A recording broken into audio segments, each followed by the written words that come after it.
கர்த்தரும் அருமை இரட்சகருமாகிய இயேசு கிறிஸ்துவின் நாமத்தினாலே உங்கள் யாவரையும் இந்த நாளிலே வாழ்த்தி, இந்த நாளுக்கான தேவனுடைய வார்த்தையை நாம் அறிந்து கொள்வதற்கும் அதன் மூலமாய் ஆசீர்வதிக்கப்படுவதற்கும் கர்த்தர் இந்த நாளிலே நமக்கு உதவி செய்வாராக. இந்த மாத வாக்குத்தத்த வசனம்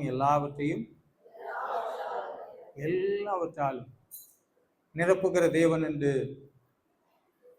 சொல்ல கிருபை செய்த தேவன், உடைய வார்த்தையினாலே நம்மை ஆசீர்வதிக்கிற தேவன் இந்த நாளிலும் தொடர்ந்து இந்த மாதத்திற்குரிய இந்த வாக்குத்தத்த வசனத்தின் மூலமாய் எல்லாவற்றாலும் நிச்சயமாய் கர்த்தர் நிரப்புவார். தேவன் பொய் சொல்ல மாட்டார், சொல்லி ஒரு நாளும் செய்யாமல் இருந்ததில்லை. ஆகவே இந்த நாளிலே தேவனுடைய ஆசீர்வாதத்தை பெற்றுக்கொள்ளும்படியாய், ஆசீர்வாதத்தை பெற்றுக்கொள்ளக்கூடிய பாத்திரமாய் நாம் காணப்படுகிறபடியினால அந்த ஆசீர்வாதத்தை பெற்றுக்கொள்ளத்தக்கதாக ஆண்டவரே என்னுடைய பாத்திரம் என்ன செய்யணும்? நிரம்பணும் கிடையாது, நிரம்பி வழியணும். ஜீவனுள்ள நாளெல்லாம் அதை என்ன செய்து கொள்ளணும்? நிரம்பி வழிந்து கொண்டே இருக்க வேண்டும் என்று கேளுங்கள், அப்பொழுது உங்களுடைய சந்தோஷம் நிறைவாய் இருக்கும் என்ற வேத வசனத்தின்படி கர்த்தர் நிச்சயமாகவே இந்த நாளிலே உங்களை ஆசீர்வதிப்பார். நான் ஏற்கனவே சொன்னது போல கர்த்தர் யாரையும் வெறுமையாய் உண்டாக்கிறதே இல்லை, நிறைவோடு உண்டாக்குகிற தேவனாய் இருக்கிறபடினாலே தேவன் கொடுத்த நிறைவு ஒரு நாள் என்ன செய்யாது? வாழ்க்கையில குறைபடாது. அப்படி நிறைவு குறைபடாது இருக்கத்தக்கதான ஒரு காரியத்தை கர்த்தர் செய்திருக்கும் போது மனிதனுடைய வாழ்க்கையில எப்படி குறைப்பட்டு போகிறான் என்பதை குறித்து உங்களோடு கூட போன வாரத்துல பேசினேன், ஞாபகம் இருக்கும் என்று நம்புகிறேன். யாருக்கா சொல்ல முடியுமா? இந்த வயசாகி போச்சுன்னா வாய் தன்னை போல ஆடும், பார்த்துக்கீங்களா? அது மாதிரி ஆடுது. என்னையா அது?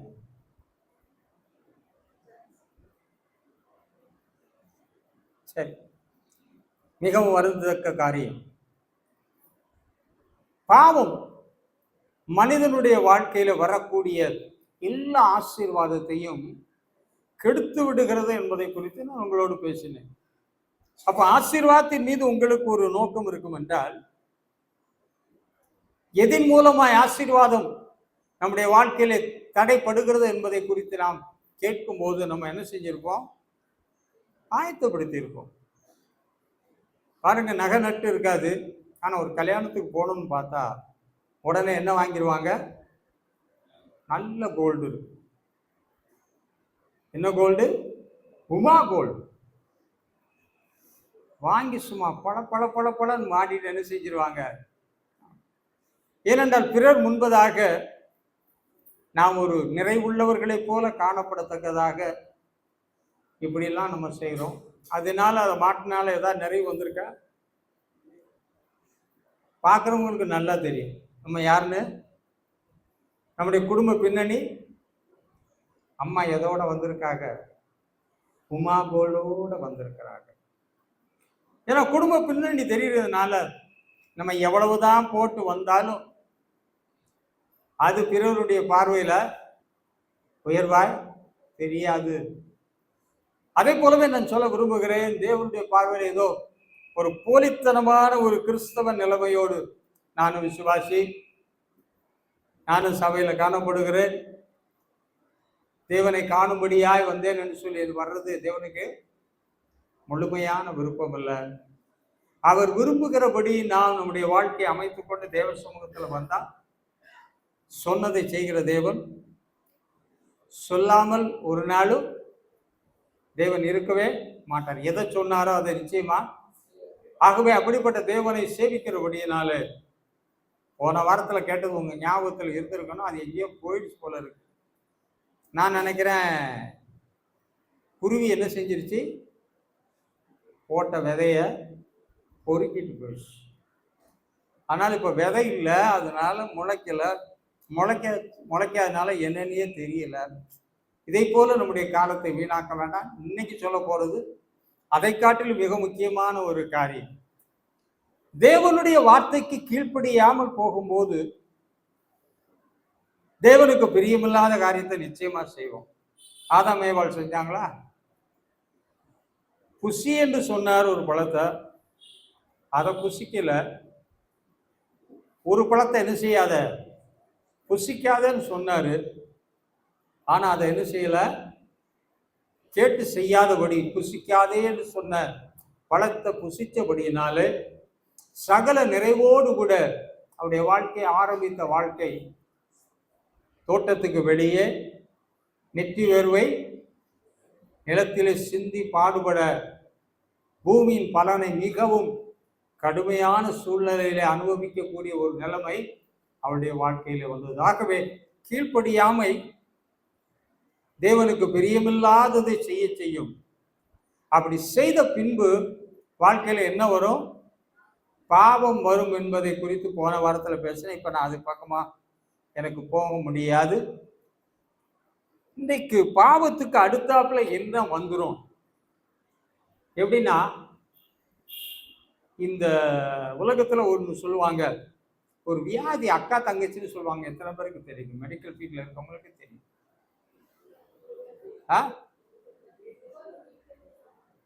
என்னம்மா நான் சொல்றேன், சுகர் வந்தால் அடுத்து காச நோய் வருவதற்கும் வாய்ப்பு இருக்குன்னு சொல்றான். அது அக்கா தங்கச்சி மாதிரி இருக்கு. ஏன்னா நான் கேட்டு இருக்கிறேன். அது ரெண்டும் எப்படிப்பட்டதான்? ஆமா, அக்கா தங்கச்சி மாதிரி. ஆனா நல்ல வேளை அண்ணன் தம்பின்னு இல்லை. அதனால நான் ஆண்டவரை நன்றியோடு ஸ்தோத்திரிக்கிறேன். சிலது இருந்தா சிலது தன்னை போல என்ன செஞ்சிடும்? ஆமா, மலர்ல தேன் இருந்தா நிச்சயமா வண்டு வர்ற மாதிரி பாவம் இருக்கும் என்றால் நிச்சயமா அதுக்கு உரிய சாத்தான் என்ன செய்வான்? நிச்சயமா வருவான். அதை போலவே பாவம் கீழ்ப்படியாமல் போனால் பாவம் வரும். பாவம் எப்படி வருகிறது? தேவன் வேண்டாம் என்று சொன்னவைகளை, தேவன் விலக்கினவைகளை நம்முடைய வாழ்க்கையில சேர்த்து கொள்ளும் போது பாவம் வரும். அதே வேளையில தேவன் சேர்த்து கொள்ள வேண்டியதை சேர்த்து கொண்டால் நீடித்த ஆசீர்வாதம். ஆனா சாத்தான் அந்த நீடித்த ஆசீர்வாதத்தை எடுக்கும் முன்பதாகவே நீடித்த சாபத்தை பெற்றுக்கொள்ளும்படியா கீழ்ப்படியாமைக்குள் தள்ளினது போல இப்படிப்பட்ட ஒரு சூழ்நிலையிலும் கீழ்ப்படியாமல் போல் எல்லா ஆசீர்வாதத்தையும் எழுந்துவிடக் கூடாது என்பதற்காக தேவன் எல்லா மேலும் இரக்கமா இருக்கத்தக்கதாக கீழ்ப்படியாமைக்குள், அப்ப நம்ம கீழ்ப்படியாம போனாலும்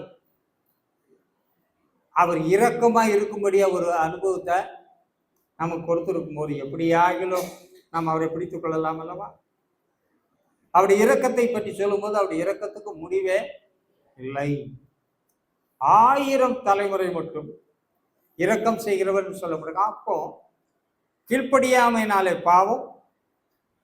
பாவத்து நிமித்தம் நம்முடைய நிறைவு நம்மை விட்டு போகும் என்றாலும் மறுபடியும் அந்த நிறைவை பெற கர்த்தர் ஒரு வழியை ஏற்படுத்தினார். புதிய ஏற்பாட்டில் பார்க்கும்போது இழந்து போனதை தேடவும் ரட்சிக்கவுமே ஆண்டவர் வந்தபடியினாலே நாம் இழந்து போனதை எளிதாக என்ன செய்யலாம்? பெற்றுக்கொள்ளலாம். ஆகவே தேவனுடைய வார்த்தையை நன்றாக கேளுங்கள், கீழ்ப்படிந்து நடங்க. கீழ்ப்படிந்து நடந்தால் தவற மாட்டீங்க. தவறாட்டா சாபம் நமக்குள்ள, பாவம் நமக்குள்ள வராது என்பதை தெளிவாக அறிந்து கொள்வோம். இந்த நாளிலே நான் சாபத்தை குறித்து உங்களோடு கூட பேசும்படியாக விரும்புகிறேன். இதை குறித்து அதிகமாக யாரும் என்ன செய்கிறது இல்லைன்னா கவலைப்படுறதே இல்லை. ஆரம்பத்துல கொரோனா வந்தபோது எல்லாரும் என்ன செஞ்சாங்க? ரொம்பவே பயந்தான். யாராவது சளி பிடிச்சிட்டு என்ன செஞ்சிடக்கூடாது, வந்துடக்கூடாது. நல்லா 1க்கு 2 கவரம் முகத்துல மாட்டிட்டு மூச்சு திணறி மூச்சை விட்டுட்டு. ஆனா இப்போ கேளுங்க. கொரோனாவா? அட பார்த்துக்கலாம் போயா. ஏனண்டா அந்த கொரோனாவின் பாதிப்புகள் சற்று குறைந்து இருக்கிறதுனால மனிதனுக்கு கொரோனா மேல என்ன இல்லை. அதை போல பாவத்தின் தண்டனை உடனடியாக இல்லாதபடி நாம் வாழுகிற காலம் கிருபையின் காலமா இருக்கிறபடினாலே அவைகள் தள்ளி போகிறபடினால பாவத்துக்குரிய சிக்ஷை நமக்கு உடனடியாக அளிக்கப்படாதபடினால பாவத்தை குறித்து மனுஷனுக்கு பயம் இல்லை, அதை குறித்து சிந்தையும் இல்லை. பாவம் எல்லாத்துலேயும் வர முடியும். இப்போ நம்ம அதுக்குள்ள போக வேண்டாம். இப்போ சாபத்துக்குள்ள போகாதபடி நாம் நம்மை காத்து கொள்ள வேண்டும். நீங்கள் சொல்லலாம், ஆண்டவர் நம்முடைய சாபங்களுக்காக எதிலே மரித்தார்? சிலுவையிலே மரித்தார். அதனால என்ன இல்லை? உண்மையிலே இல்லையா? பைபிள் தெளிவா சொல்லுது, சாபத்தை யாருமே மாற்ற முடியாது. ஆகவே அவரே சாபமானால் சொல்லப்பட்டிருக்கு. அது உண்மைதான். சாபத்தை ஆண்டவராய் இயேசு கிறிஸ்துவை தவிர வேறு யாரும் என்ன செய்ய முடியாது. அவரை எப்படி மாற்றுகிறார் என்றால், சாபமாக அவரே மாறி அந்த சாபம் முழுவதையும், ஆமா, இதுக்கு ஒன்றும் சொல்லுவாங்க, ஆடம்ஸ். ஆமா, தொண்டையை பிடிச்ச உடனே அது என்ன செஞ்சா? விஷம். அதான் ஆடம் சாப்பிடலாம் மாறிடுச்சு. சரி விடுவோம். அப்படி யாரும் என்ன செய்ய முடியாது, செய்ய முடியாது, தடுக்கவே முடியாது. ஆண்டவர் சாபத்தை மாற்ற அவரே சாபத்தை என்ன செய்தார்? ஏற்றுக்கொண்டு சாபமானபடியினால சாபத்திலிருந்து விடுதலை என்றாலும் இன்றைக்கும் சாபம் நீடிக்கிறதா என்று பார்த்தால் நிறைய இடத்துல பார்க்கலாம். கஷ்டப்பட்டு சம்பாதிப்பாங்க, அவங்க சம்பாத்தியம் எங்க போகுதுன்னே தெரியாது. இன்னொரு காரியத்தை சொல்றேன். வாழ்க்கையில நல்லா வர்ற மாதிரி வருவாங்க, குடும்பம் ரெண்டா என்ன செஞ்சிடும், போயிடும். யாராக்களும் குடும்பத்தில் இழப்புகள் ஏற்படும். சில குடும்பத்தில் பார்த்துருக்கிறேன், அநேகர் இறந்து போன காரியத்தை பார்த்துருக்கேன். ஒரு வீட்டுக்கு அந்த ஜெபம் பண்ண போனேன், வரிசையா போட்டோ மாட்டி வச்சிருந்தாங்க. எல்லாரும் என்ன செஞ்சு போயிட்டாங்க, செத்து போயிட்டாங்க. ஒவ்வொருத்தர் மட்டும்தான் வாழ்ந்து கொண்டு இருக்கிறார். இது ஒரு வகையான சாபம்.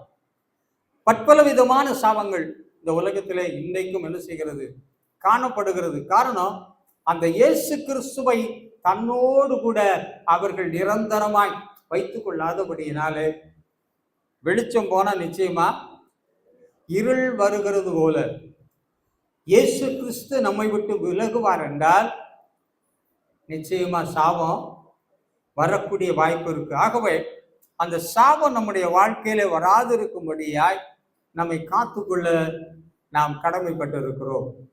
தேவ தயவு நிச்சயமாய் சாபங்களிலிருந்து நம்மை விடுதலையாக்கி மறுபடியும் ஒரு புதிய வாழ்க்கை தந்து நம்மை நிலைநிறுத்த முடியும் என்பதிலே எந்த விதமான சந்தேகம் இல்லை. இந்த நாளிலே இந்த சாபம் எவ்விதமாக மனிதனுடைய வாழ்க்கையிலே பிரவேசிக்கிறது என்பதை குறித்து ஏசாயா தீர்க்கதரிசியின் புஸ்தகம் 24ஆம் அதிகாரம் எல்லாரும் எடுத்துக்கொள்ளலாம். ஏசாயா தீர்க்கதரிசியின் புஸ்தகம் 24ஆம் அதிகாரம், அதிலிருந்து சில வசனங்களை உங்களோடு கூட நான் வாசிக்க விரும்புகிறேன். மீதமுள்ள எல்லா வசனங்களையும் நீங்க வீட்டில் போய் வாசிக்கும்படி உங்களை அன்போடு கூட கேட்டுக்கொள்கிறேன். முதலாவது 24:6 சொல்கிறது, இதன் நிமித்தம் சாபம் தேசத்தை பற்றியது. இது பழைய ஏற்பாட்டில் மட்டுமல்ல, புதிய ஏற்பாட்டிலும் நிகழ்கின்ற ஒன்றாக இருக்கிறது. ஐயா எப்படி நீங்க சொல்வீங்கன்னு சொல்லி நீங்க என்னிடத்துல கேட்டா அதற்கு நான் உங்களுக்கு பதில் தருகிறேன். நீங்கள் மேல் வசனத்தை வாசித்து பாருங்கள். வாசிங்களேன். எதினாலே தீட்டுப்பட்டது என்பது அங்கே சொல்லப்படுகிறது. அவர்கள் படிங்களேன். சரி, பிரமாணங்களை மீறி போய்கொண்டே இருந்தார்கள். அன்னைக்கு தான் தேவன் இப்படி செய், இப்படி செய்யக்கூடாதுன்னு சொல்லியிருந்தா, செய்யக்கூடாதுன்னு சொன்னது செஞ்சாங்களா செய்யல? செஞ்சாங்களா? அன்னைக்கும் செஞ்சாங்க, இன்னைக்கு செய்யாமலா இருக்காங்க? செஞ்சுக்கிட்டே தானே இருக்காங்க. நான் நியமித்த பிரமாணம், என் வாழ்க்கை தேவனுடைய நிறைவை இறுதி வரைக்கும் பெற்றுக்கொள்ள வேண்டும் என்றால், தேவன் எனக்கு கட்டளையிட்ட காரியத்தின்படி நான் என்ன செய்யணும்? இறுதி வரை செய்ய கடமைப்பட்டு இருக்கிறேன். ஏதோ ஒரு சில நாட்கள், சில மாதங்கள், சில வருடங்கள் மட்டும் அல்ல, என் வாழ்க்கை மூச்சு போக மட்டும் தேவன் நியமித்த பிரமாணத்தை கைக்கொள்வது என் மேல் விழுந்த கடமையா இருக்கு. உலகத்துல நம்ம இந்தியாவை எடுத்துக்கொள்வீர்கள் என்றால், சாலையில வண்டி ஓட்டினீங்கன்னா கீப் த லெஃப்ட் சொல்லியிருப்பாங்க. இடதுபுறமா நீங்க மாத்தி ஓட்டினீங்கன்னா நிரந்தரமா சொல்லப்பட்டது. ஆனா பாம்பேல போய் பாருங்க, புனே அதுக்கு வெல் எக்ஸாம்பிள் தான். ஒழுங்கினோம்னா நம்பர் 1 பூனேல பார்க்கலாம். இஷ்டத்துக்கு தாறுமாறா வண்டி ஓட்டுவோம். ஆனா என்ன என்ன ரூலு? Keep the left. இடது பக்கமா என்ன செய். அப்ப எல்லாரும் எப்படித்தான் ஓட்டணும்? அப்ப இடது பக்கம் வண்டி ஓட்டுறதுக்கு பதிலாக வலது பக்கம் வண்டி ஓட்டினா நிச்சயமா ஆபத்தை சந்திப்பது எவ்வளவு உண்மையோ அதை போலவே தேவன் நம்முடைய நிறைவு பெறுவதற்கு அவர் என்னென்ன சட்ட திட்டங்களை எல்லாம் நமக்கு கொடுத்தாரோ, சாபங்களை அவர் ஏற்றுக்கொண்டார். ஆனாலும் சட்ட திட்டங்களின் மூலமாகத்தான் மறுபடியும் சாபம் நமக்குள்ளே வராமல் இருக்கிறது. அப்போ அந்த சட்ட திட்டங்களின் மூலமாய் சாபங்கள் நமக்குள்ளே வராமல் இருக்கத்தக்கதாக நாம் அதை என்ன செய்யணும்? பின்பற்றணும். சட்ட திட்டங்களை எப்பெல்லாம் பார்க்குறோம்? வக்கீல் அடிக்கடி பார்ப்பாரு, நம்ம எப்பவுமே பார்க்கணும். நமக்கு சட்ட திட்டம் எதுலதான் இருக்கு? ஏதாவது ஒரு சட்ட புஸ்தகம். இதுல இல்லாத காரியமே ஒரு வாழ்க்கை எப்படி இருக்க வேண்டும், எப்படி நடத்த வேண்டும், குடும்பம், உறவுகள், பிள்ளைகள் எல்லாவற்றிலேயும் அரசுக்கு கீழ்ப்படுகிறதிலிருந்து எல்லா காரியமும் எழுதப்பட்டு இருக்கிறதா? இது ஒரு சட்ட புஸ்தகம். ஆகவே நாம் நன்றாக இருப்பதற்காகத்தான் தேவன் இவைகளை நமக்கு, இந்த சட்ட திட்டங்களை என்ன செய்யணும்? டெய்லி வாசிக்கணும். எவ்வளவு பேர் காலையில எழுந்ததும் இந்த வேதாகமத்தை நல்லா வாசிப்பீங்க? 4 மும்மூர்த்தி போய் இப்போ 4 மூர்த்திகள் வந்திருக்கிறது. நம்மெல்லாம் கிறிஸ்தவர்கள் தான். ஒருவேளை உங்களுக்கு இப்படி இருக்கிறதோ, அவர் அருளிய வேதம் என், அதனாலே நான் என்ன செய்வதில்லை? கையில் எடுத்து வாசிப்பதில்லை. ஆண்டவரே இதை எடுத்து என்ன செய்தாரு? படித்தாருங்க. அன்றாட நாம் நடக்க வேண்டிய அனைத்து வழிகளும் சில வேளைகளிலே செய்வதறியாது கலங்குகிற வேளையிலே வழி இதுவே என்கிற சத்தம் இதுல தெரியும். ஆகவே நிறைய பேர் பைபிளை என்ன செய்யறது இல்லை, வாசிக்கிறது இல்லை. ஆனா என்ன செய்வீங்க? தூக்கிட்டு என்ன செய்யறீங்க? வர்றீங்க. சிலர் யாராவது தூக்கிட்டு வந்து கொடுக்குறாங்க, அதையும் நான் பார்க்கிறேன். அதுவும் தப்பு தான். சிலர் செல்லுல கொண்டு வர்றாங்க பைபிள், அதுவும் தப்பு தான். அதுவும் நம்ம சபையிலே பார்த்துருக்கோம். பாட்டு புஸ்தகம்னாலும் எதுதான்? செல்லு தான். பைபிள்னாலும் சிலது பிரசங்கமும் எதுல இருந்தா இருக்கு? ஐயா, அது தெரியாமே ஆண்டவர் இதை நம்ம கைக்கு எழுதி கொடுத்துருக்கிறார். ஒரு காலத்துல இந்த பைபிள் கையில கிடைப்பது அவ்வளவு கடினம். ஒரு பைபிள் இருக்கும், வரிசையாக நின்று கொண்டு கொஞ்சம் தான் வாசிக்க முடியும்.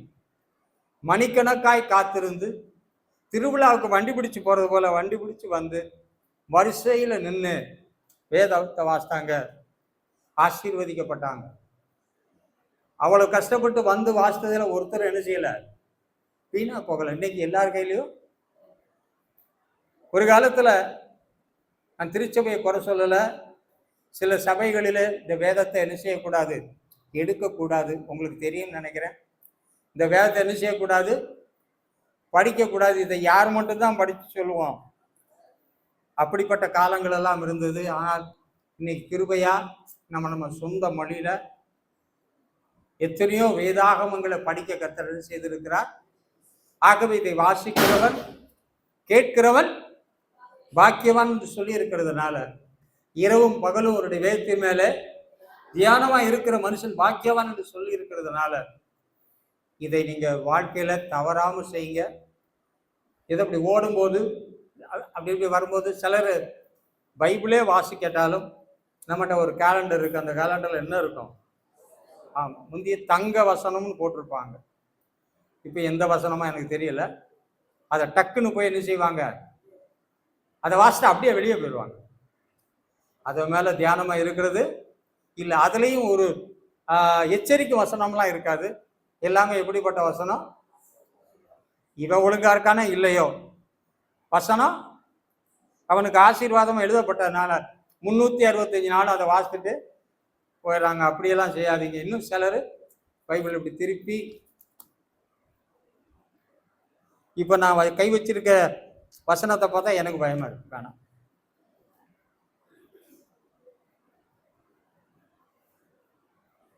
இப்படி பார்த்தா அது அப்படித்தான் வரும். மாறாக தேவன் எனக்கு கொடுத்த அன்றாட மன்னா, இதனால கர்த்தர் என்னை ஆசீர்வதிக்கிறார், நான் ஆசீர்வதிக்கப்படுவேன் என்று சொல்லி இரவும் பகலும் இதன் மேல தியானமா இருந்து பாருங்க.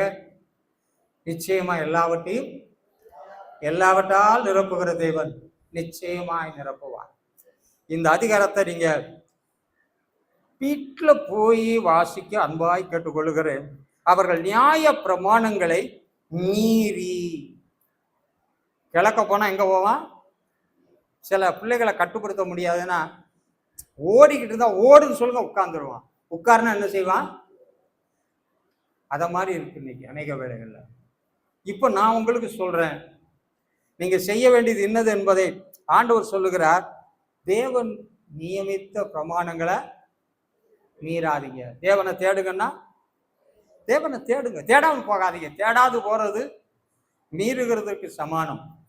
கர்த்தர் சொல்லுகிற வார்த்தைக்கு கீழ்ப்படின்னு சொல்லுது. கீழ்ப்படியாம போனா மீறுகிறேன் அல்லவா? நேசியுங்கள் என்று சொல்லுது. நான் நேசிக்காம போனா மீறுகிறேனா? கற்பனைகளை மீறாத ஆண்டு சொல்றாரு. என்ன காட்டிலும் வேற எதையும் ரொம்ப அதிகமா நேசிக்காதன்னு சொல்லியிருக்காரா? அப்போ தேவனை காட்டிலும் உலகத்துல இருக்கிற மற்ற எல்லாத்தையும் அதிகமா நேசித்தா மீறனா? தேவன் சொல்லுகிறார், தேவனுடைய ராஜ்யத்தையும் அதனுடைய நீதியையும் தேடுங்கள், பின்பு இவைகள் எல்லாம் உங்களுக்கு கூட தருவேன். அப்போ தேவனுடைய ராஜ்யத்தை முதலாவது தேடாதபடி இரண்டாவது தேடினா மீறமா? ஆகவே மீறாதீங்க.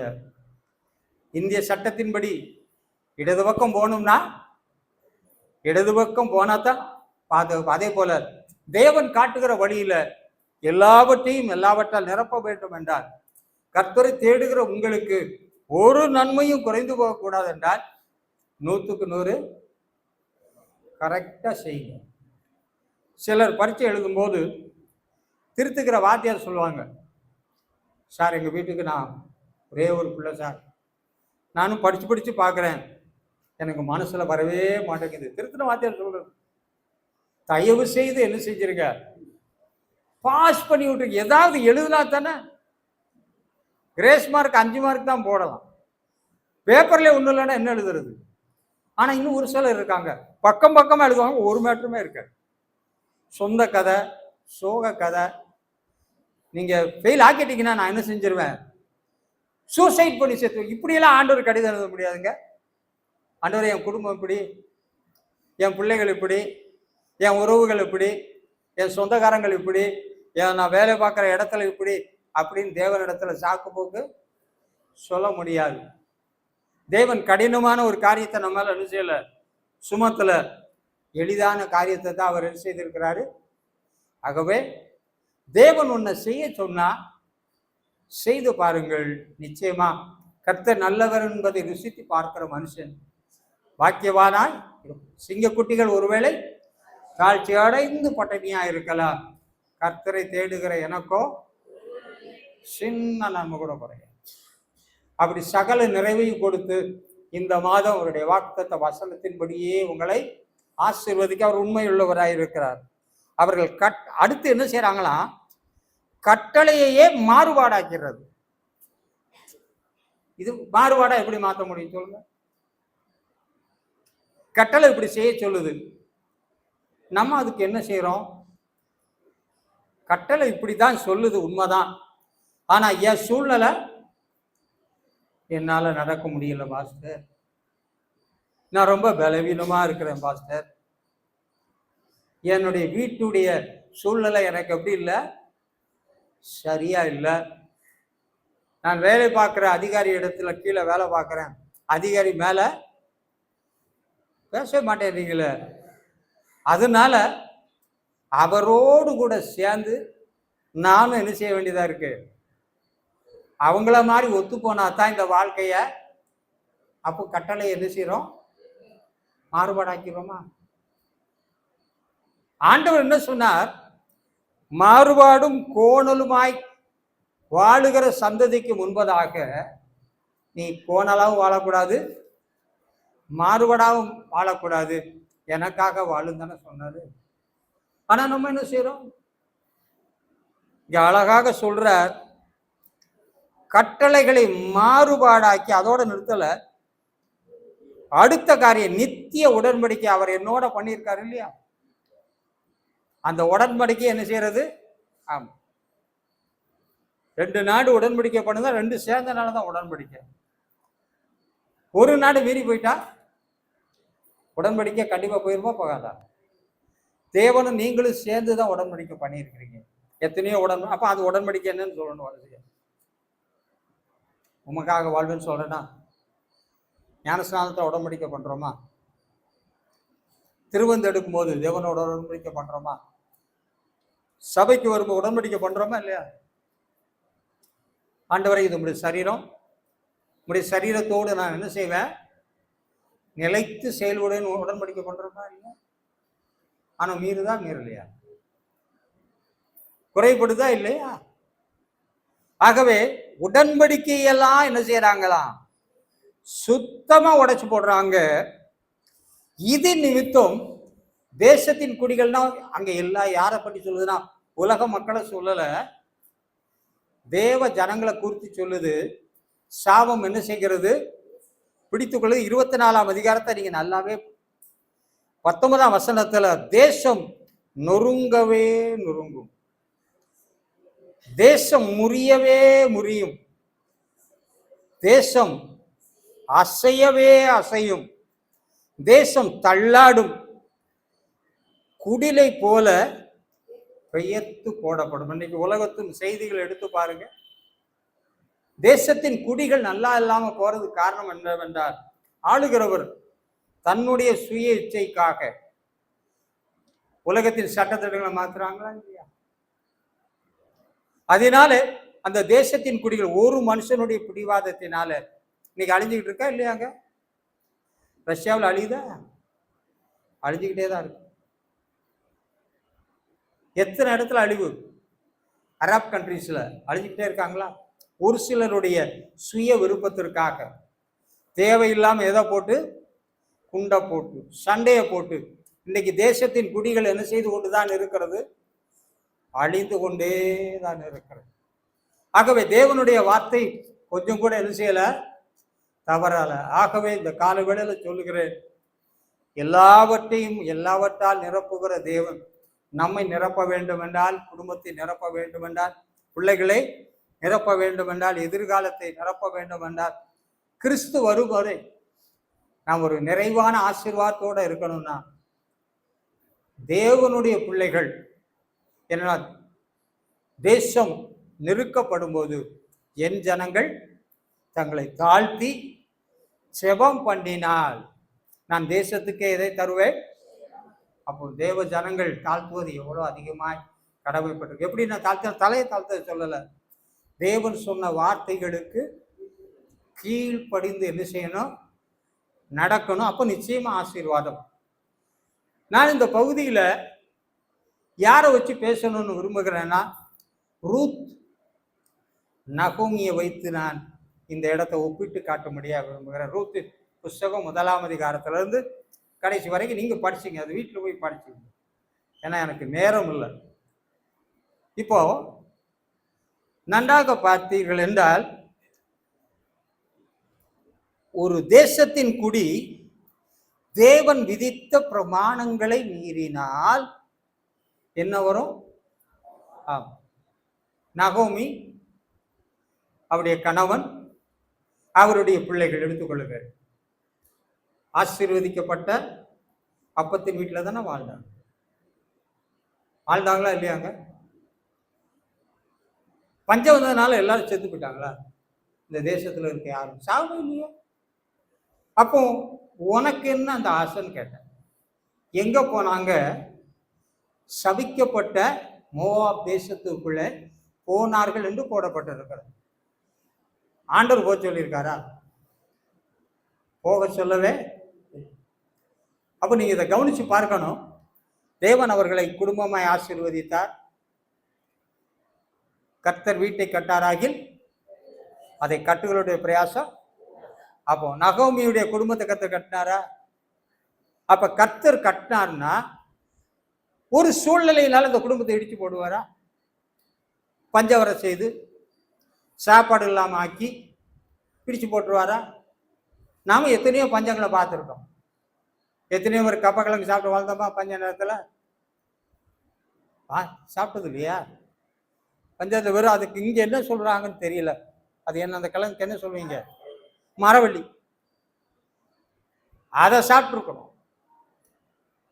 பஞ்சம் வந்து அதுக்காக எல்லாரும் செத்து போகல. எல்லாருக்கும் சோறு இல்லாம என்ன செய்யல போகல. சோறு இல்லைனாலும் ஒரு மாற்று உணவு இருந்துச்சா இல்லையா? அப்ப அவங்க இருந்திருக்கிறாமா இல்லையா?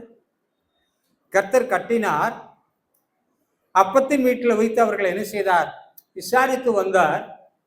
ஏதோ ஒரு தற்காலிகமான ஒரு பஞ்சம், யாரும் சாப்பிடாம வாழாம இருக்க போறதில்ல.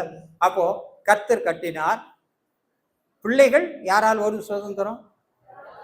கற்பத்தின் கலை கர்த்தர் கொடுத்து ஆசீர்வதிச்சாரா? வாலிப பிள்ளைகளை குறித்து வேதம் சொல்லுகிறது, அவன் பராக்கிரமசாலியில் அம்பரா துணியிலே காணப்படுகிற பிட்களாய் அதுவற்றால் நிரப்பின புருஷன் பாக்கியவான். அப்ப அது ஆசீர்வதிக்கப்பட்ட குடும்பம் தான். பஞ்சம் நிரந்தரமான ஒன்று அல்ல. தேவன் ஒரு நாளும் பஞ்சத்தினாலே நம்மை அழிக்கிறவரோ அல்ல. வேதம் என்ன சொல்லுகிறது? பஞ்ச காலத்திலும் வறட்சியான காலத்திலும் நான் உன்னை நடத்தி உன்னை போஷிப்பேன், உன்னை பராமரிப்பேன் என்று நான் சொல்லியிருக்காரா? அப்ப பஞ்சம் வந்த போது என்ன செஞ்சிருக்கணும்? ஆண்டவரே, நான், என் குடும்பம், என் பிள்ளைகள் இருக்காங்க, இதெல்லாம் உம்மாலே தரப்பட்ட ஒன்று. இந்த வாழ்க்கை யாராலே தரப்பட்ட ஒன்று? உம்மாலே தரப்பட்ட ஒன்று. ஆனா அங்க வீட்டுக்காரர் சொன்னாரா, வீட்டம்மா சொன்னாரான்னு தெரியல. வீட்டை ஐயாவே வச்சுக்கோம், பழி அவர் மேல போட்டுருவோம். அவர் இப்ப எங்க போய் சொல்றாரு? மோவாப் தேசத்துக்கு போகணும்னு சொல்றாரு. ஆண்டவரே, இந்த விஷயத்துல நீர் எங்களுக்கு உதவி செய்து அவரோட பேசி. இப்படின்னா பக்தி மேலாம் யார்கிட்ட தான் அதிகமா இருக்கும்? பெண்கள் தான் பக்திமானா இருப்பாங்க. தரிசனமும் யாருக்கு தான்? பரலோகத்தில் நிறைய கூட்டம் யாரு தான் இருப்பாங்க? அதை கூட சத்தமா சொல்லலாம். அப்ப நீங்க நேரத்துக்கு போகணும். பெண்கள் இருப்பாங்க நிச்சயமா. ஆண்டவரை சீசிகள் யாரை வச்சிருந்தாரு? சூப்பரான ஆளெல்லாம் வச்சிருந்தாருங்க. முதல் தரிசனம் யாருக்கு? ஆமா. ஆகவே நீங்க தான் பெரிய ஆள். நிச்சயமா அம்மா சொல்லியிருக்கலாமா, சொல்லிருக்க கூடாதா? ஐயா நீங்க சொல்றதெல்லாம் சரி, நம்ம உறவுகள்லாம் எங்கதான் இருக்காங்க. இந்த தேசம் தற்காலிகமா தான் பஞ்சம். இதுவரைக்கும் பஞ்சம் வந்ததே. நம்ம எப்படியாகிலும் வாழ்ந்து கொள்ளலாம். ஏதாகிலும் ஒரு மாற்று வழியை செய்து நம்ம என்ன செய்யலாம்? ஒருவேளை போஜன பிரியனா யார் இருந்திருக்கலாம்? ஐயா இருந்திருக்கலாம். போஜன பிரியனா தொண்டையில் என்ன வைக்கணும்? சரி, சொல்லியிருக்கலாமா இல்லையா? ஐயா என்ன சொன்னாரோ அம்மாவும் அவ்வழி. கர்த்தர் யாரை கொண்டு குடும்பத்தை கட்டுகிறாரா? ஒரு ஸ்திரியை கொண்டு கட்டுகிறவரா இருக்கிறார். பேசி இருக்கலாமா இல்லையா? பிள்ளைகளை பொறுத்த மட்டும் நண்பர்கள் சொன்னா என்ன செய்வாங்க? அப்பா அம்மா சொன்னா கண்டிப்பா கேட்க மாட்டான். உனக்கு என்ன தெரியும்? பஞ்சம் வந்துருச்சு, என்ன செய்வோம்? இன்னொரு காரியத்தை நான் பார்த்தேன். இஸ்ரவேல் தேசத்துக்கும் மோவாப் தேசத்துக்கும் ஒரு சம்பந்தம் இருந்து கொண்டே இருந்தாங்க. உடனே இவங்க கண்ணில் எது செழிப்பு பட்டுச்சு? மோவாப் தேசம். சொல்றாரு, நீ சொல்றதெல்லாம் நல்லா தான் இருக்கு. இன்னும் நம்ம பார்த்தோன்னா அவங்களுக்கு வயல்வெளி இருந்தது. வயல்வெளி ஆசீர்வாதமான ஒன்று தானே. வயல்ல எப்படிதான் இருந்தாலும் விதை தானியம் ஒன்று இருந்திருக்குங்க இல்லையா? விளைந்த தானியத்துல மற்ற தானியத்தெல்லாம் வித்துருப்பாங்க. விதை தானியத்தை யாரும் என்ன செய்ய மாட்டாங்க? விற்கவும் மாட்டாங்க, சாப்பிடவும் மாட்டாங்க. இப்ப என்ன சொல்லியிருக்கலாம்? மற்ற தானியத்தை வித்துட்டோம், அதை வச்சு குழப்ப ஓட்டிட்டோம், விதை தானியம் எங்கிட்ட யார்கிட்ட இருக்கு, அதை வச்சு சாப்பிடலாம்னு சொல்லியிருக்கலாம்ல. சொல்லலாம், சொல்லக்கூடாது, இருக்கு. ஆனா அதுவும் சொல்ல, விதை தானியத்தை வித்துவிட்டு, இடத்தையும் வித்துவிட்டு, எல்லாத்தையும் வித்துவிட்டு எங்க போயாச்சு? மோவாப் தேசத்துக்கு போயாச்சு. சரி, போனாங்க. நீங்க முதலாதிகாரத்தில் எடுத்து நீங்க வாசிக்கலாம். போயிட்டு அந்த இடத்துல என்ன செஞ்சிட்டாங்கன்னா, கொஞ்ச நாள் இருந்தாங்க. வேத வசனத்திலே வாசிப்பீர்கள் என்றால் அங்கேயே இருந்து விட்டாங்க. அப்ப அவனுடைய காரியம் தேவனுடைய நியாயம், தேவனுடைய பிரமாணம், தேவன் கொடுத்த தேசம், வாழும்படியாய் கட்டளையிட்ட எல்லாத்தையும் என்ன செய்தான்? இந்த ஒரு ஜான் வயிற்றுக்காக எல்லாத்தையும் மாத்திட்டாங்க. இப்ப அநேகரிடத்துல கேட்ட சொல்லுவாங்க, ஏங்க சர்ச்சுக்கு சரியா வர முடியல? ஒண்ணு வேலைன்னு சொல்லுவாங்க, இல்ல குடும்பத்து பிரச்சனையை சொல்லுவாங்க, இல்ல பிள்ளைகளுடைய பிரச்சனையை சொல்லுவாங்க, இல்ல பிள்ளைகளுடைய படிப்பை சொல்லுவாங்க, இல்ல தங்கள் பிரச்சனையை சொல்லுவாங்க. அவங்க ஏதோ ஒரு சூழ்நிலையை சொல்லிட்டு எங்க போயிட்டான்? மோவாப் போனாங்க. நமக்கு 1000 பிரச்சனை இருந்தாலும் இன்னைக்கு வாழணுமா வாழலையா? இன்னும் வாழ முடியுமா முடியாதா? அன்னைக்கு அவன் பஞ்சத்துல அவனும் வாழ முடியும்.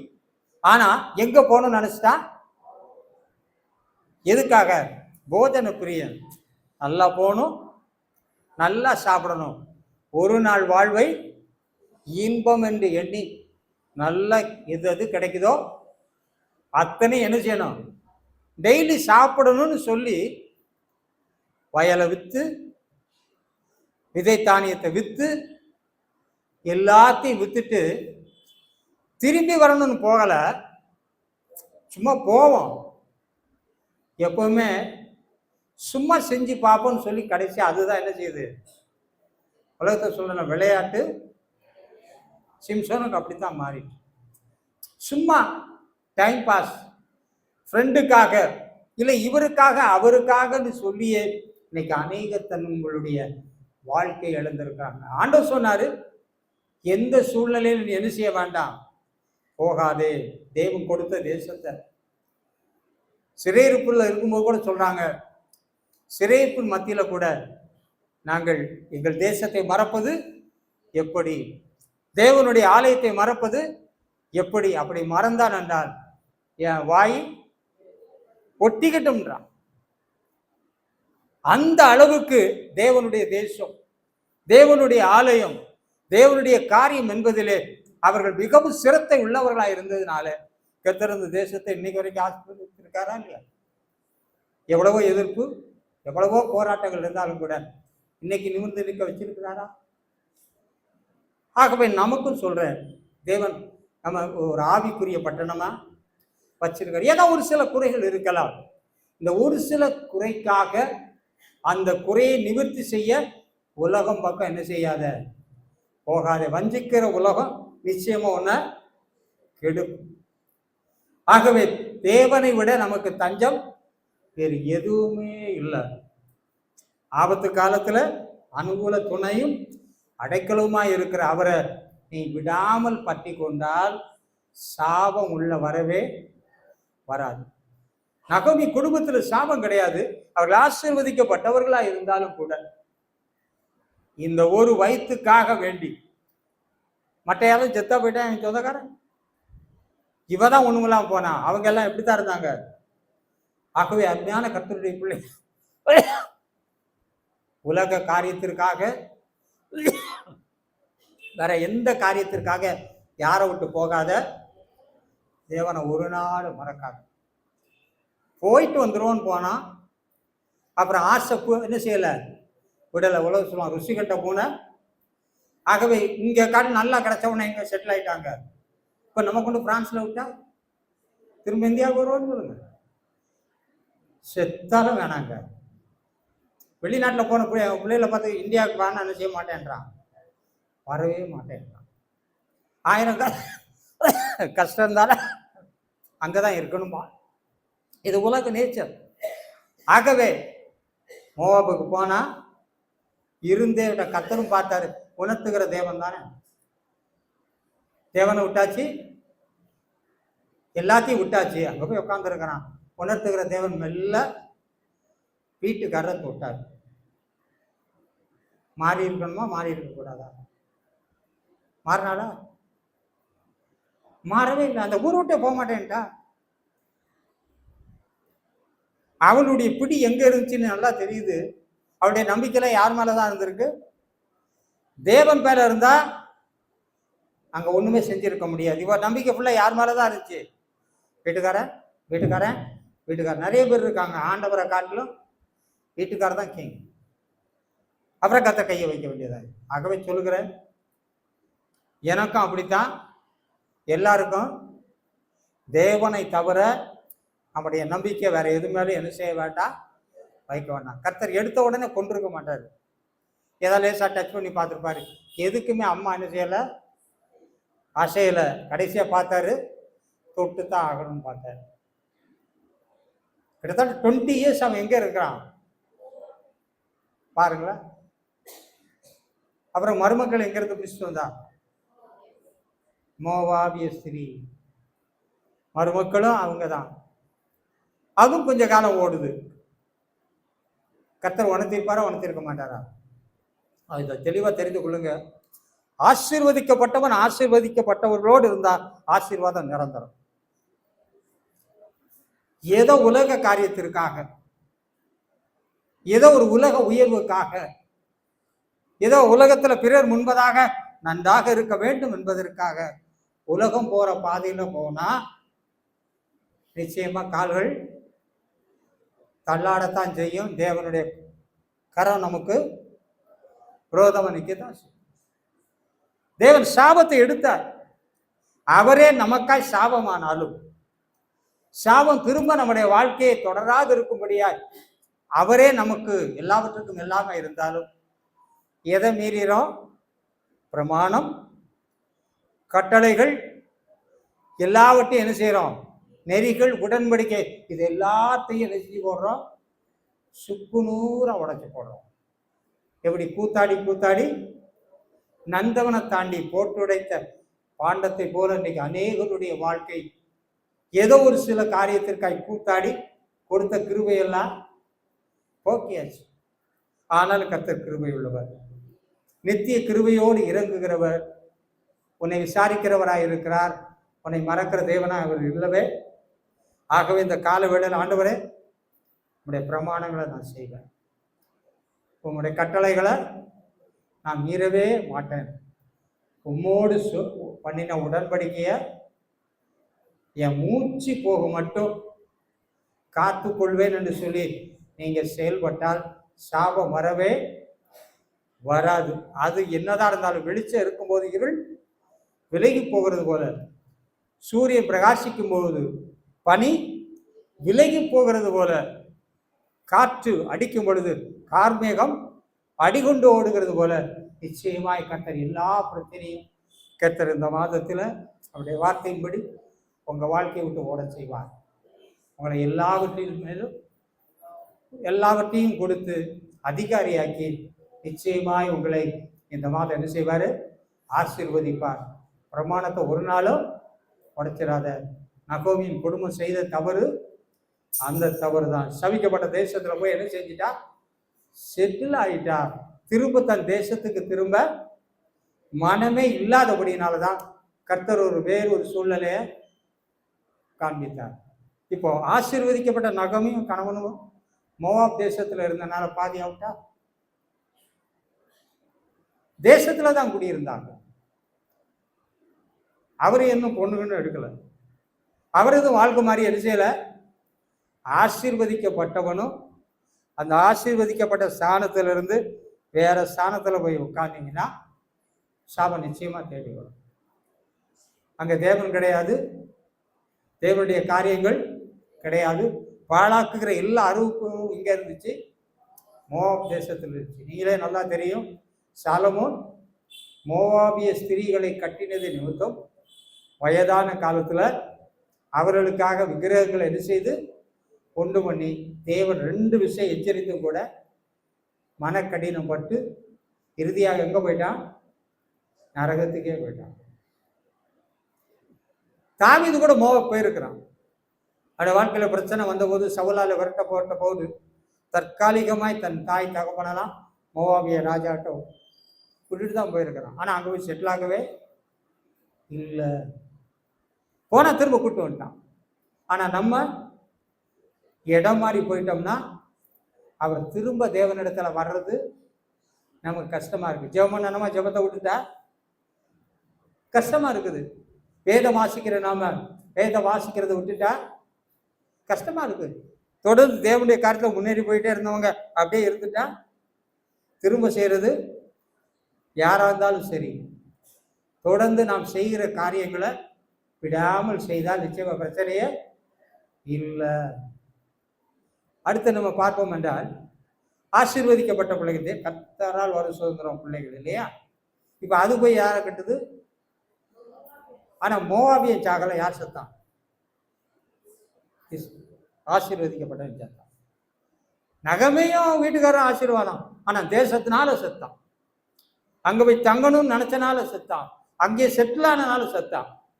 ஆனா இவங்களை எடுத்துக்கங்க, சபிக்கப்பட்ட இடத்துல போய் பொண்ணு எடுக்கலாமா? இவருக்கு நல்லா பிரமாணம் தெரியும், இஸ்ரவேலனுக்கு நல்லாவே தெரியும்.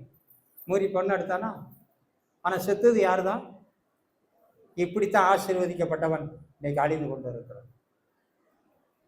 தேவையில்லாதபடி ரட்சிக்கப்பட்டு ஞான ஸ்நானம் பெற்று தேவனை ஏற்றுக்கொண்டு தேவனோட நல்ல உடன்படிக்கை பண்ணிட்டு போய் யாரை போய் கல்யாணம் கட்டுறது? தேவன் யாரை வேண்டான்னு சொல்றாங்களோ அவளை கழுத்தை கட்டி தொங்குறது. அப்புறம் இவங்க எதையா கட்டி தொங்கிட்டு இருப்பாங்க. அவ்வளவுதான். இதுதான் இன்றைக்கு நம்முடைய வாழ்க்கையில் நடக்கிற ஒரு காரியம். தேவன் வேதனைக்கு உட்படுத்துகிறவர் அல்ல, சாபத்துக்குள் நம்மை தள்ளுகிறவர் அல்ல. சாபத்தை மாற்றி ஒரு நீடிய ஆசீர்வாதத்தை தர விரும்புகிறார். அதை பெற்றுக்கொள்வதற்கு கட்டளை கற்பனை தேவனோடு பண்ண உடன்படிக்கைய ஒரு நாளும் மீறப்படும். ஏன் பிரான்ஸ்ல மாப்பிள்ளை கிடைக்குன்னு சொல்லி ஆண்டவரை மறுதளிச்சுட்டு போலாமா? கேட்குறேன். பிரான்ஸ் மாப்பிள்ளை அவருக்கு கடவுளே பிடிக்காதுன்னு வச்சுக்கோங்க, நான் எங்க போகணும்? பிரான்ஸ் போகணும். பிரான்ஸ் போனவொன்னே வாழ்ந்துருவாங்களா? நான் பிரான்ஸ் போய் கிட்ட எத்தனை பேர் வேணும் நான் சொல்றேன். என் புழக்கமானவன்ட்டே இருக்கான். வாழ வைக்கிறது யாரு தான்? எங்க இருந்தாலும் உன்னை வாழ வைப்பார். கீழாக்காமல் வாழாக்காமல் ஏற்ற காலத்துல கதை நிச்சயமா. ஆகவே சில நன்மைக்காக சில மேன்மைக்காக தேவனை விட்டு வழி விலைக்கு போறதுனால எதை கூட்டிட்டு வரோம்? சும்மா போன இதை நானே பிடிச்சி கூட்டிட்டு வர்ற மாதிரி இருக்கு. ஆகவே தேவனுடைய பிள்ளைகளே, மீறி போகாதீங்க. பிரான்ஸ்ல இருப்பாங்க, ஆனா எங்க போக மாட்டான். அப்ப நீங்க பிள்ளைகளை பெற்றது எதற்கு?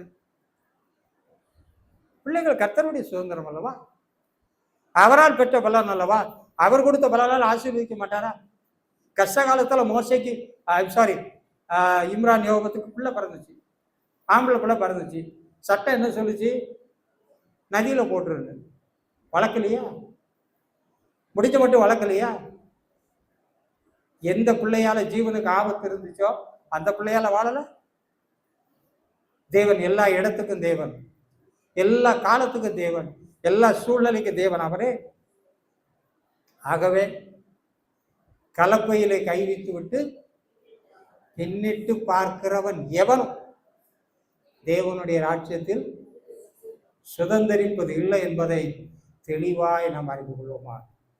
அறிந்துவிட்டு தேவனுடைய வார்த்தையின்படி நம்முடைய வாழ்க்கையை நாம் சரி செய்து கொண்டு வழி நடத்தினால் போன நிச்சயமா ராஜாக்களோடும் ஆசாரியர்களோடு உட்கார வைப்பார்.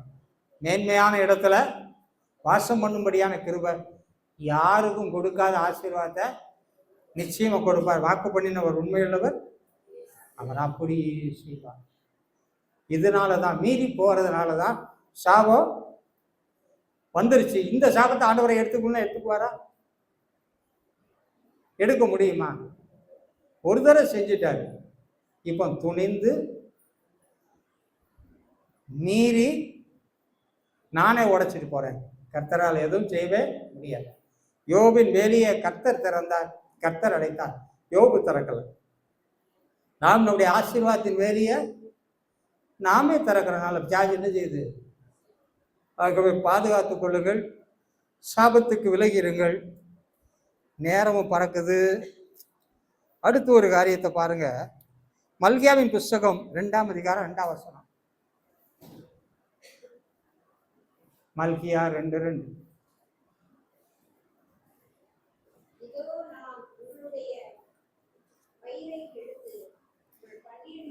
சரி, இருக்கட்டும். தேவனே நம்முடைய ஆசீர்வாதத்தை சாபமாக மாற்றி விடுகிறார். நம்மை ஆசீர்வதிப்பது அவருக்கு பிரியுமா இல்லையா? இஸ்ரவேலை ஆசீர்வதி அவருக்கு பிரியுமா பிரியமில்லையாங்க? நம்மை ஆசீர்வதிக்காமல் வேற யாரையுமே ஆசீர்வதிக்க மாட்டார். ஆனால் தேவ ஜனங்கள் தேவனை மீறி போனபடியினால, தேவனுடைய வார்த்தைக்கு செவிகொடாதபடியினால, தேவனுக்கு பிரியமில்லாத அந்நிய காரியங்களை அவர்கள் சேவித்துக் கொண்டு வந்தபடியினால, சேவித்து ஆண்டவரை என்ன செய்தார்களாம்? கோபப்படுத்தினார்கள். தங்கள் பிள்ளைகளை என்ன செய்தார்கள்? நரபலியிட்டார்கள் என்று சொல்லப்பட்டிருக்கு. தீக்கணக்க பண்ணினார்கள் என்று சொல்லப்பட்டிருக்கிறது. செய்யக்கூடாத எல்லா காரியத்தையும். அதனால பார்த்தாரு, நானே உன் ஆசீர்வாதத்தை எப்படி மாத்திருவேன்? சாபத்தில் இருந்த நம்ம, சாபத்தீடான நிலைமையில இருந்த என்ன கர்த்தர் கிருபையாய் காப்பாற்றி அவருடைய ஆசீர்வாதத்தில் நிறுத்து ஆசீர்வாதம் நிரம்பி வழியும்படியாய் கர்த்தர் கிருபை செய்யும் போது தேவனை மறந்து தேவனுடைய காரியங்களை மீறி தேவனை கோபப்படுத்துகிற காரியத்தை செய்ததுனாலே, கோபப்படுகிற தேவனால அவருடைய கோபம் ஒரு நிமிஷம், தயவோ நீங்கிய வாழ்வு எல்லாமே ட்விஸ்ட் ஆகி போச்சு. நானே உன் ஆசீர்வாதத்தை, இன்னைக்கு நிறைய பேட்ட பொருள் இருக்கு ஆனா அனுபவிக்க முடியல.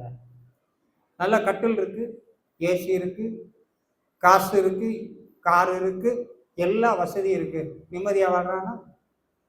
உலகத்தான் சொல்றாங்க, எத்தனை கோடி பணம் இருந்தாலும் நிம்மதி எங்க இருக்கணும்? இவனுக்கு தெருவில் தான் இருக்கு. நிம்மதி இல்லாத வாழ்க்கை வந்துவிடும். ஆகவே தேவ பிள்ளைகளே,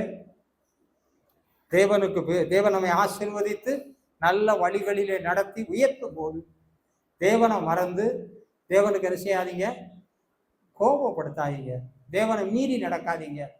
தேவனுடைய காரியங்களை நீங்கள் செய்தால் நிச்சயமாய் நம்முடைய ஆசீர்வாதம் ஒரு நாள் சாபமா இல்லைன்னா எவ்வளவு கஷ்டப்பட்டு நம்ம சம்பாதிச்சாலும், எவ்வளவுதான் சேர்த்து வச்சாலும், நீங்கள் குருவி மாதிரி அல்லது நம்ம தேனி மாதிரி சேர்த்தாலும் சேர்த்து வைப்பீங்க. கரெக்டாக ஒரு நாள் வரும், எல்லாத்தையும் என்ன செய்வான்? இது மாதிரி பிடிக்கும். இந்த நிலைமை யாருக்கு வரக்கூடாது? தேவ பிள்ளைக்கு வரக்கூடாது, இந்த சபையில் இருக்க யாருக்குமே வரக்கூடாது. ஆகவே தேவனுடைய ஆசீர்வாதம் ஐஸ்வர்யத்தை தரும். அதோடு என்ன செய்ய மாட்டாரு? அது பெருக வேண்டும் என்றால் தேவனை மறக்காதீங்க. தேவனுடைய வழியை விட்டு என்ன செய்யாதீங்க? தொடர்ந்து தேவனில் நிலைத்திருங்க. உங்க ஆசீர்வாதம் நாளுக்கு நாள் பெருகும், கோடா கோடியா பெருகும். ஒரு குறைவு இல்லாதபடி கர்த்தனமாய் காக்க முடியும். வெறுமையானாலும் நிறைவே அதிலே கர்த்தர் தரவே முடியும். இன்னொரு வசனத்தை வாசித்து நான் முடிக்க விரும்புகிறேன். 2 பேதுரு 2:14. 2 பேதுரு 2:14.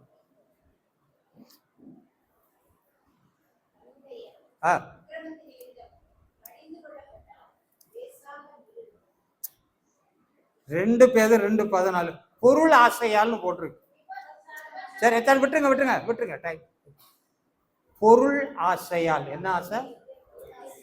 சிலருக்கு ஆசை பாருங்களேன், பீரை ஃபுல்லா சரியா இருக்கும், இன்னொரு பீரை வாங்கி பருசி அடுக்கி வச்சிருப்பாங்க. சாக மட்டும் நிறைய சரியா கட்டியே இருக்க மாட்டான். அது எப்படி எதுல தான் இருக்கும்?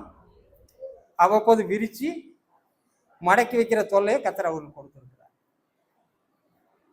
சிலருக்கு நகை இருக்கும், நான் நகை போடுறதெல்லாம் நான் தப்பு பேச வரல, வாங்கி வாங்கி வச்சிருப்பான். கடைசியா சிலருக்கு நான் பார்த்தேன், அலர்ஜி வந்து போடவே முடியலங்க.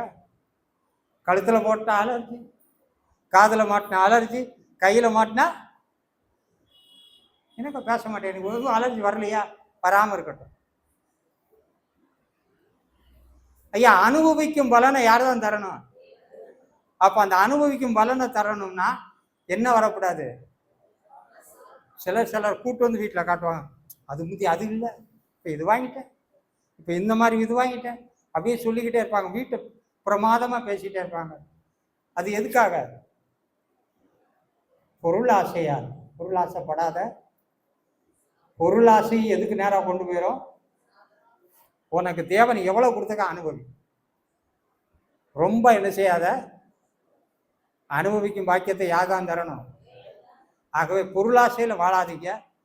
சிலர் பொருளாசைக்காக சபைக்கு வராமல் அந்த நாளில் வேலைக்கு போவோம்.